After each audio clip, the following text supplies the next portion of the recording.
Hi, my Mustang artists. I have a new art challenge for you this week. It is a drawing art challenge. And so I have three different options for you to choose from here. And I also have a brain pop video that's down here. If you want to click on that link and just make sure that you're logged in to your portal to get there.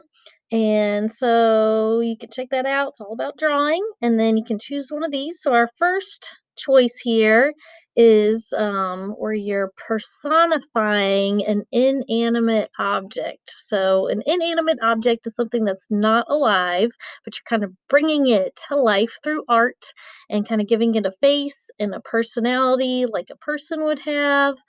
And so you can either cut out some eyes and kind of tape them onto an inanimate object, or you can actually draw out those objects and have them maybe interacting with each other, talking to each other using speech bubbles or speech balloons.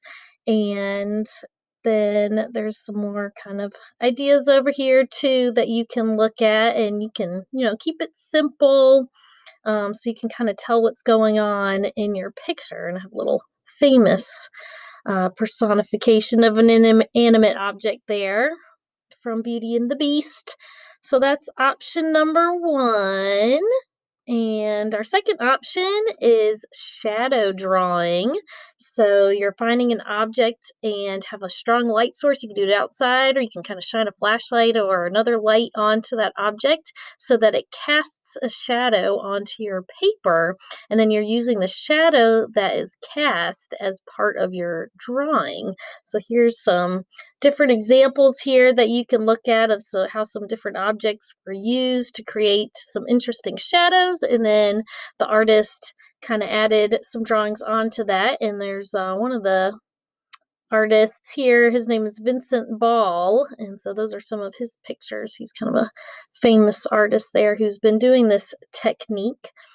And our next project that you can choose from, we did a little bit with the portraits. We're using found objects to draw portraits. So this is kind of another take on that, using some found objects, something small that can fit in your hand, putting it somewhere on your paper, and then creating a drawing that incorporates that object in it and kind of maybe interacts with it. And so you can take a picture of what you make and share it with me. So some different artists who have been doing that, and one in particular, his name is Victor Nunes, and he is from Sao Paulo, Brazil. And so he uses food and found objects to create his doodles here. So, it could be just part of something random, and you see something in it and become inspired to kind of do a little illustration with that object. Well, I hope you guys are doing good. I miss you all. I hope to see you all soon, and take care. Bye.